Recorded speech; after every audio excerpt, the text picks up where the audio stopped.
नमस्कार, क्यापिटल समाचारमा स्वागत छ। म कुलचन्द्र विष्ट। सुरुमा अहिलेसम्मका मुख्य समाचारका शीर्षकहरू।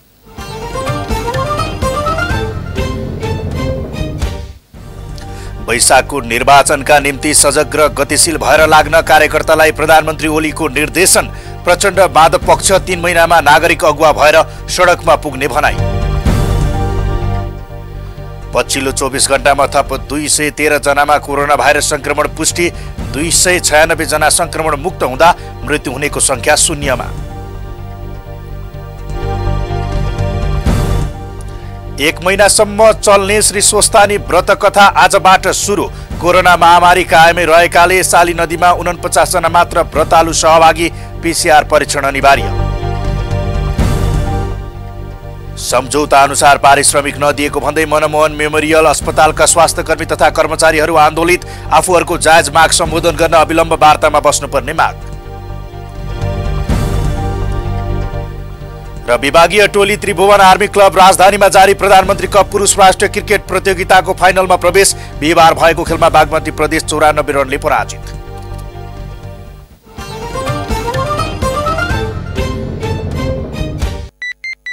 Capital Connection.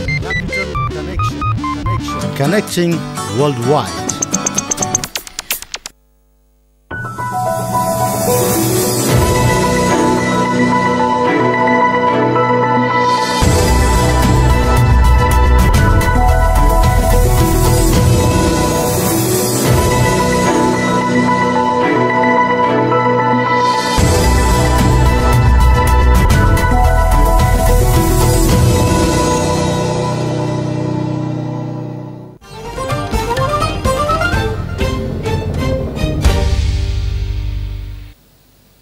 क्यापिटल समाचार अब विस्तारमा। प्रधानमन्त्री केपी शर्मा ओलीले वैशाखको निर्वाचनका निम्ति सजग र गतिशील भएर लाग्न कार्यकर्तालाई निर्देशन दिनुभएको छ। बिहीबार आफू निकट नेपाल ट्रेड युनियन महासंघको राष्ट्रिय कार्यकर्ता भेलालाई सम्बोधन गर्दै प्रधानमन्त्री ओलीले वैशाखमा चुनाव हुने भएकोले कार्यकर्ताहरूलाई अत्यन्त सजग र गतिशील भएर लाग्न निर्देशन दिनुभएको हो। बाँकी रहेको 3 महिना राष्ट्रलाई कता लाने भन्ने जीवन मरणको सङ्घर्ष भएकाले यस अवधिमा बढी काम र बढी अभियान लिएर जानुपर्ने उहाँको भनाइ छ। प्रधानमन्त्री ओलीले पहिलो चरणमा प्रदेश 2 गण्डकी प्रदेश, लुम्बिनी प्रदेश र सुदूरपश्चिम प्रदेशमा चुनाव गर्ने र दोस्रो चरणमा प्रदेश 1 बागमती प्रदेश र कर्णाली प्रदेशमा चुनाव गराउने गरी छलफल भइरहेको पनि बताउनु भयो।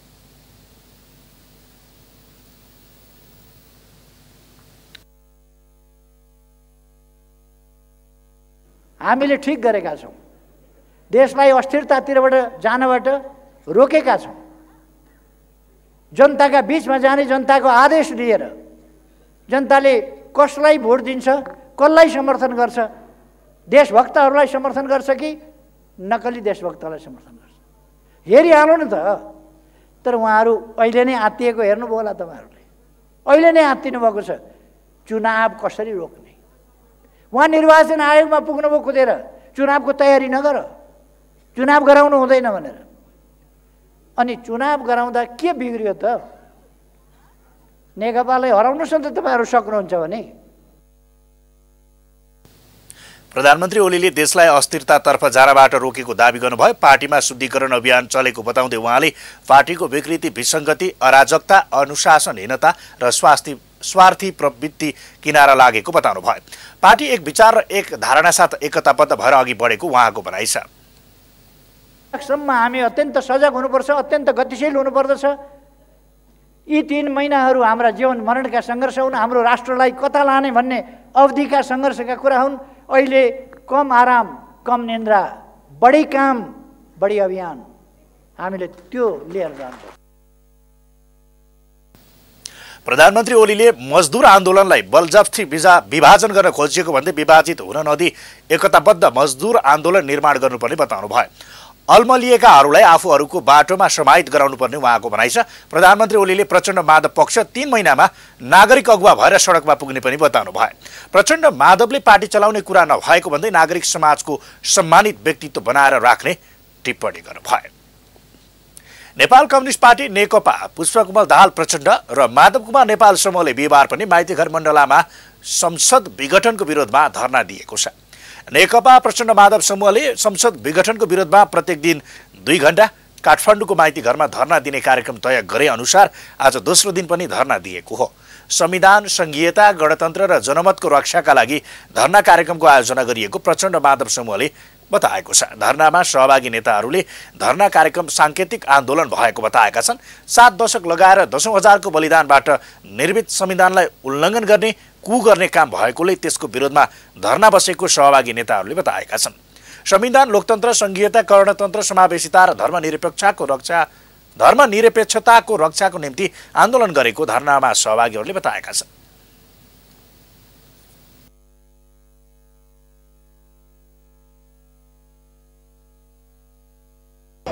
हिजो संविधान लेखेका संविधान सभाका सदस्य पनि यहाँ हुनुहुन्छ। त्यसपछि संविधान अनुसार भएको निर्वाचनमा प्रतिनिधि सभा, राष्ट्रिय सभामा भएका जसले संविधान अन्तर्गत विधेयकहरू बनाउनुहुन्छ उहाँहरू हुनुहुन्छ र प्रदेश सभाका सांसदहरू हुनुहुन्छ। यो पनि काठमाडौँ भएको ललितपुरबाट र यहाँ यसो बस्ने साथीहरूको मात्रै हो, यो साङ्केतिकै हो। र प्रतिगमन सच्याउनको लागि हामी सधैँभरि सडकमा छौँ। पौष 5 गतेदेखि नै र अहिले हामी तेस्रो चरणमा प्रवेश गरेका छौँ र यसलाई हामी निरन्तर रूपमा जबसम्म यो प्रतिगमन सचिन्न तबसम्म हामी सडक छोड्ने छैनौँ। यसकारण हामी यही कार्यक्रमको एउटा स्वरूप अन्तर्गत हिजोदेखि हामी धरनामा छौँ। धरनामा सहभागीहरूले संसद विघटन गर्न पाइँदैन, निरङ्कुश तन्त्र चाहिँदैन, संविधानको रक्षा गरौँ, राष्ट्रियताको रक्षा गरौँ, प्रतिनिधि सभाको असंवैधानिक विघटन खारेज गर लगायतका नारा लेखिएका प्लेकार्ड बोकेर विरोध प्रदर्शन गरेका थिए। धरनामा विघटित प्रतिनिधि सभाका सांसदहरू, प्रदेश सभा सदस्यहरू, संविधान सभाका सभासदहरू लगायतको उपस्थिति रहेको थियो। धरना कार्यक्रम माघ 21 गतेसम्म चल्ने बताइएको छ। देशभक्त जनगणतान्त्रिक मोर्चा नेपालले कार्टुन प्रदर्शनी मार्फत सरकारको विरोध गरेको छ। बिहिबार काठमाडौँको रत्न पार्क स्थित शान्ति वाटिकामा पहिलो राजनीतिक घटनाक्रमलाई व्यङ्ग्य गर्दै तयार पारिएका विभिन्न कार्टुन मार्फत सरकारको विरोध गरेको हो। मोर्चाका संयोजक सीपी गजरेलले संसदीय पार्टीका नेताहरूको चरित्र र अहिलेको गणतन्त्रलाई कार्टुन मार्फत देखाइएको बताउनु भयो। यस्तै पछिल्लो राजनीतिक घटनाक्रमबाट अन्यलमा परेका जनतालाई बुझाउन पनि कार्टुन प्रदर्शनी गरिएको उहाँले बताउनु भयो। प्रदर्शनीमा राखिएका कार्टुनहरूले देशमा परिवर्तन आउन नसकेको, राष्ट्रिय स्वाधीनताको रक्षा हुन नसकेको, देशको विकास र समृद्धि हुन नसकेको र रोजगारी पाउन नसकेर अन्यलमा परेका नागरिकहरूलाई समेत देखाइएको संयोजक गजरेलले बताउनु भयो। भनेर अन्यलमा परेका छन् जनताहरू र त्यो अन्यलमा परेका जनतालाई अहिलेका राजनीतिक दलहरूले कुनै निकास दिन सकेका छैनन्। अहिलेको जुन व्यवस्था छ त्यही व्यवस्थामा घुमिरहेर यो निकास हुँदैन। त्यसकारण चाहिँ अब देशमा चाहिँ एउटा नयाँ परिवर्तन ल्याउनुपर्छ, नयाँ विकल्पको खोजी गर्नुपर्छ। अहिलेको व्यवस्थाले जनतालाई निकास नदिने भएकाले अब नयाँ परिवर्तन ल्याउन नयाँ विकल्पको खोजी गर्नुपर्ने पनि संयोजक गजरेलले बताउनु भयो। देशमा संघीय जनगणतन्त्र ल्याउनु पर्ने कुरालाई पनि कार्टुन मार्फत देखाउन खोजिएको उहाँको भनाइ छ। पछिल्लो 24 घण्टामा देशभर थप 213 जना कोरोना भाइरसका संक्रमित थपिएका छन्। स्वास्थ्य तथा जनसङ्ख्या मन्त्रालयले कोभिड-19 सम्बन्धी दैनिक विवरण अध्यावधिक गर्दै नेपालमा कोरोनाका कुल संक्रमितको संख्या 2,70,588 जना जनाएको छ। पछिल्लो 24 घण्टामा 3,797 जनाको पीसीआर परीक्षण गर्दा कोरोना भाइरसका 213 जना संक्रमित थपिएका हुन्। अहिलेसम्म 20,60,860 पीसीआर परीक्षण भइसकेको छ। देशका विभिन्न अस्पतालबाट 296 जना संक्रमित संक्रमण मुक्त भई घर फर्किएको मन्त्रालयले जनाएको छ। पछिल्लो 24 घण्टामा 296 जना कोभिड मुक्त भएसँगै नेपालमा कोरोना निको हुनेको संख्या 2,65,365 जना पुगेको छ। पछिल्लो 24 घण्टामा कोही पनि संक्रमितको मृत्यु नभएको मन्त्रालयले उल्लेख गरेको छ। मंगलबारसम्म नेपालमा कोभिडबाट मृत्यु हुनेको संख्या 2,020 जना पुगेको छ। नेपालमा केही महिना यता बिहिबार पहिलोपटक कोही पनि संक्रमितको मृत्यु नभएको जनाइएको छ। हाल 3,203 जनामा भाइरसको संक्रमण सक्रिय छ भने 3,203 जना आइसोलेसनमा र 113 जना क्वारेन्टाइनमा रहेका छन्। क्यापिटल समाचारमा अब पालो विश्रामको। तपाईको परिवेश र बाँकी विश्वका सम्पूर्ण सन्दर्भ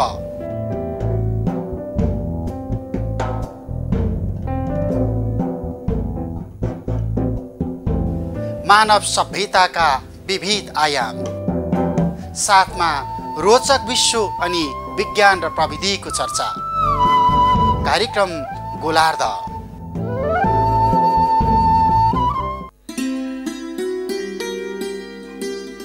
मित्रता, सद्भाव र संस्कृतिको पुल। कार्यक्रम हिमाल वारिपारी। क्यापिटल मिडिया ग्रुपको विशेष प्रस्तुति कार्यक्रम हिमाल वारिपारी।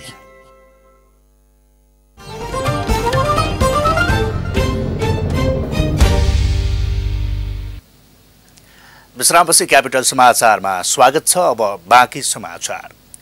आजबाट माघ महात्म्य अन्तर्गत श्री स्वस्थानी व्रत कथा सुरु भएको छ। अष्टमातृका अर्थात् 8वटा देवीको बीचमा रहेकी स्वस्थानीको महिमा अपरम्पार रहेको धार्मिक विश्वास छ। अष्टमातृकाको नेपाली जनजीवनमा अत्यन्त धेरै महत्त्व रहेको छ। आराध्य देव भगवान शिवजीको महिमा रहने स्वस्थानी व्रतमा हिन्दू धर्मावलम्बी नेपालीहरूले विशेष पूजा गर्ने गर्छन्। अचला लोहनीको रिपोर्ट। हिन्दूहरूको धार्मिक आस्था बोकेको स्वस्थानी व्रत बिहिबारबाट सुरु भएको छ। पौष शुक्ल पूर्णिमादेखि सुरु भएर माघ शुक्ल पूर्णिमासम्म चल्ने स्वस्थानी व्रत बस्दा सुख, शान्ति, समृद्धि मिल्नुका साथै रोग व्याध पनि नष्ट हुने विश्वास रहिआएको छ।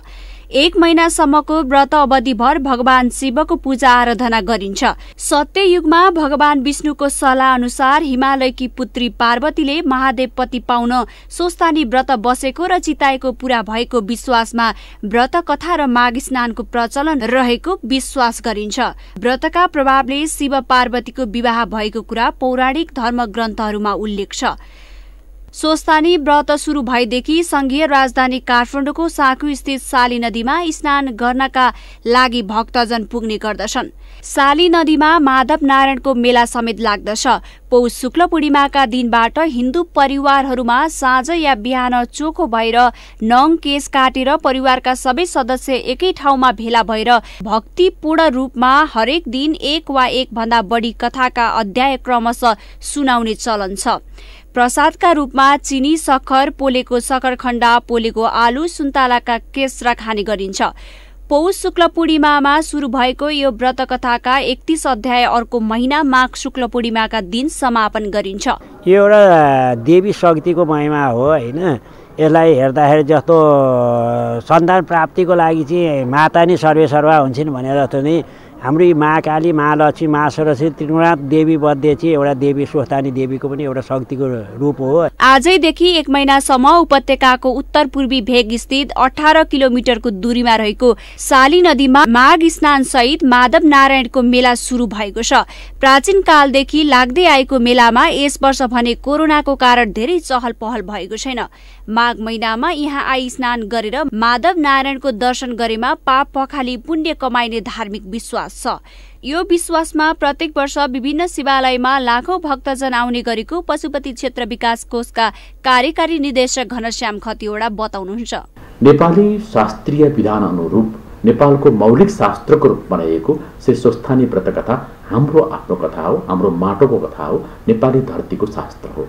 स्वस्थानीको व्रत बसे कथा भने र सुने मनोकांक्षा पूरा हुने धार्मिक विश्वास छ।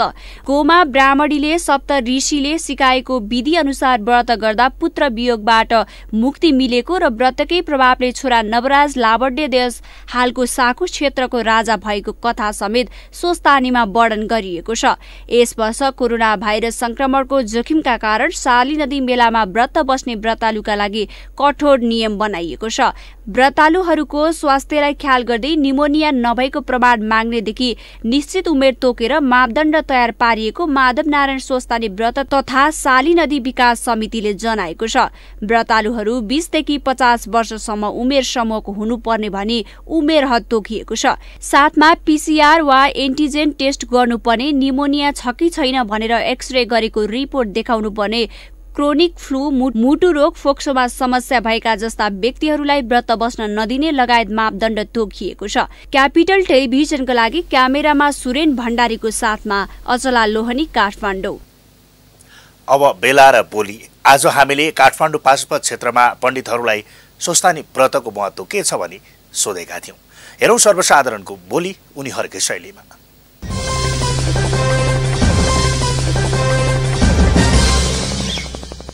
पतिव्रता सत्य युगमा चाहिँ पार्वतीले त्यसको शिवजी पाउनु व्रत गरेको हुनाले केही धर्मका आस्थाले अब पतिव्रताको आयु बढाउने अथवा मान बढाउने, आफ्नो प्रतिष्ठा इज्जत बढ्ने अथवा आफ्नो बल तेज बढ्ने भएको हुनाले अनि त्यही परम्परा चलेर अहिलेसम्म महादेवको पूजा गर्छन्, पार्वतीको पूजा गर्छन्, मध्याहकालमा व्रत लिन्छन्। अब त्यसको उपासना त्यही अहिलेसम्म पुर्खादेखि नै अहिले त्यही चलिरहेको छ, त्यसको आस्थामा बसिरहेका छन्।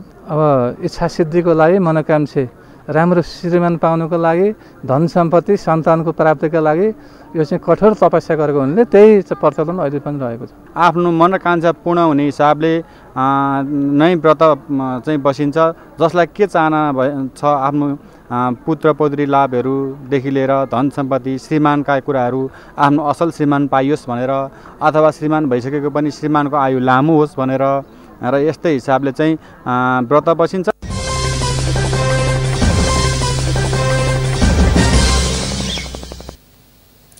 जापान सरकारले निर्माण गरेको बीपी राजमार्ग भूकम्पपछिको पुनर्निर्माण सकेर नेपाल सरकारलाई हस्तान्तरण गरिएको छ।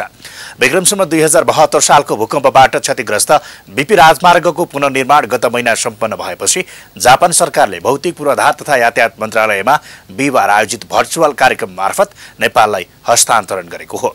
राजमार्गको भर्चुअल उद्घाटन गर्दै भौतिक पूर्वाधार तथा यातायात मन्त्री वसन्त कुमार नेम्बाङले नेपालको विकास निर्माणमा जापान पुरानो साझेदार रहेको बताउनु भयो। नेपालको ऊर्जा, यातायात, खानेपानी तथा सरसफाई, शिक्षा, स्वास्थ्य, शान्ति स्थापना र कृषि क्षेत्रमा जापान सरकारको महत्त्वपूर्ण योगदान रहेको उहाँले बताउनु भयो। मन्त्री नेम्बाङले नेपालको विकासमा जापानको सहयोगको प्रशंसा समेत गर्नुभयो। Constructed under the grant assistance of Government of Japan, the construction was started in 1996 and came to operation after it was handed over the Government of Nepal in March 2015. The road was constructed adopting environmental, social, geological and eco-friendly technology. देशको केन्द्रीय राजधानीलाई पूर्वी तराईसँग जोड्ने 160 kilometre लामो BP राजमार्ग जापानले सन् 1996 मा निर्माण सुरु गरी सन् 2015 मार्चमा सम्पन्न गरेर नेपाललाई हस्तान्तरण गरेको थियो। तर हस्तान्तरण गरेको 2 महिना नबित्दै विक्रमसम्म 2072 वैशाख 12 गतेको भूकम्पबाट क्षति पुगेको थियो। त्यसपछि पनि जापानले बीपी राजमार्गको पुनर्निर्माणको जिम्मा लिँदै सन् 2019 जुलाई 3 देखि जापानी निर्माण कम्पनी हाजमा अटो कर्पोरेसन मार्फत काम सुरु गरेको थियो। करिब 18 महिना अर्थात् सन् 2021 जनवरी 18 मा बीपी राजमार्गको पुनर्निर्माण सम्पन्न गरी जापानले बिहिबार नेपाल सरकारलाई हस्तान्तरण गरेको हो। सम्झौता अनुसार बाँकी रहेको पारिश्रमिक नदिएको भन्दै मनमोहन मेमोरियल अस्पतालका स्वास्थ्यकर्मी तथा कर्मचारीहरू आन्दोलित भएका छन्। मनमोहन मेमोरियल अस्पतालले स्वास्थ्यकर्मी तथा कर्मचारीलाई 3 महिना भित्रै बाँकी रहेको सम्पूर्ण पारिश्रमिक भुक्तानी गर्ने सहमति गरेको थियो। उक्त सहमतिको 3 महिना बितिसक्दा पनि बाँकी रहेको पारिश्रमिक उपलब्ध नगराएको भन्दै अस्पतालका स्वास्थ्यकर्मी तथा कर्मचारीहरू धरनामा बसेर विरोध जनाएका हुन्। व्यवस्थापनले आफूहरूको कामको अवमूल्यन गरेको र यसअघि गरेको सम्झौता कार्यान्वयन नगरेको भन्दै शान्तिपूर्ण धरनामा उत्रिएको कर्मचारीहरूको भनाइ छ।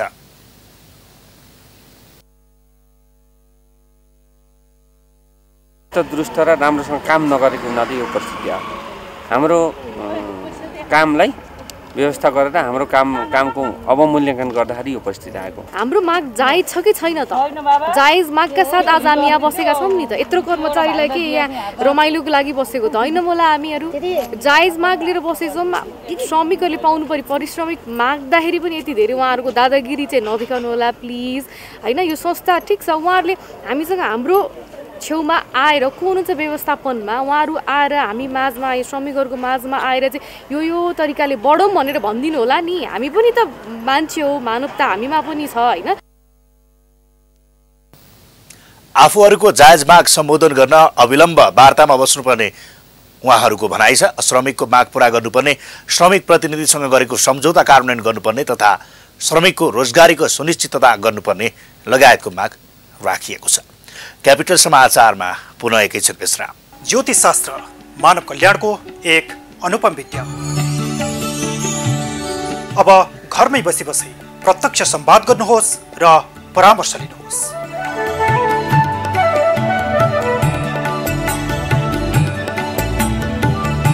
युवा ज्योतिष सुदीप गेवालीजीका साथमा प्रस्तुत छ ज्योतिष समय।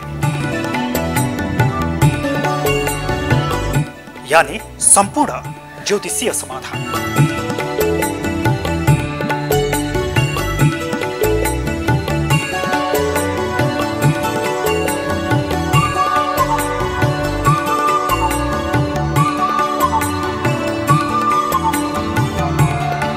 शीघ्र प्रसारण हुँदैछ, मात्र क्यापिटल टेलिभिजन एचडीमा प्रतीक्षा गर्नुहोस्।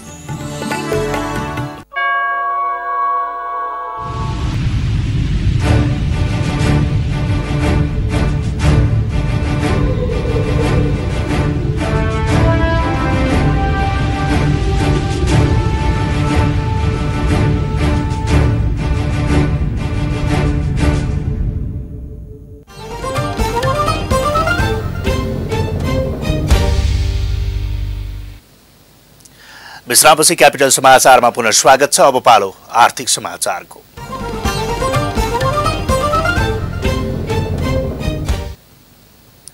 साताको अन्तिम दिन बिहिबार शेयर कारोबार नेपाल स्टक एक्सचेन्ज नेप्से परिसूचक 16.55 अङ्कले घटेको छ। साताको पहिलो दिन आइतबार 2368.83 अङ्कमा रहेको परिसूचक बिहिबार 2425.29 अङ्कमा कायम भएर कारोबार रोकिएको छ। बिहिबार 29वटा कम्पनीको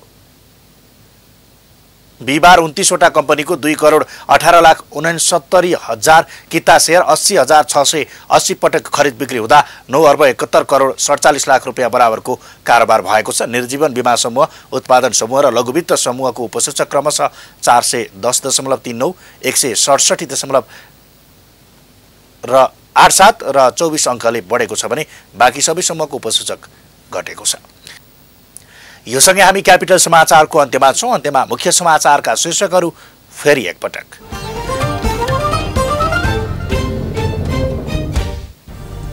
वैशाखको निर्वाचनका निम्ति सजग र गतिशील भएर लाग्न कार्यकर्तालाई प्रधानमन्त्री ओलीको निर्देशन। प्रचण्ड माधव पक्ष 3 महिनामा नागरिक अगुवा भएर सडकमा पुग्ने भनाई। पछिल्लो 24 घण्टामा थप 213 जनामा कोरोना भाइरस संक्रमण पुष्टि। 296 जना संक्रमण मुक्त हुँदा मृत्यु हुनेको संख्या 0मा। पौष शुक्ल पूर्णिमाका दिन सुरु हुने श्री स्वस्थानी व्रत कथा आजबाट सुरु। कोरोना महामारी कायमै रहेकाले साली नदीमा 49 जना मात्र व्रतालु सहभागी। पीसीआर परीक्षण अनिवार्य। सम्झौता अनुसार पारिश्रमिक नदिएको भन्दै मनमोहन मेमोरियल अस्पतालका स्वास्थ्यकर्मी तथा कर्मचारीहरू आन्दोलित। आफूहरूको जायज माग सम्बोधन गर्न अविलम्ब वार्तामा बस्नुपर्ने माग। र विभागीय टोली त्रिभुवन आर्मी क्लब राजधानीमा जारी प्रधानमन्त्री कप पुरुष राष्ट्र क्रिकेट प्रतियोगिताको फाइनलमा प्रवेश। बिहिबार भएको खेलमा बागमती प्रदेश 94 रनले पराजित।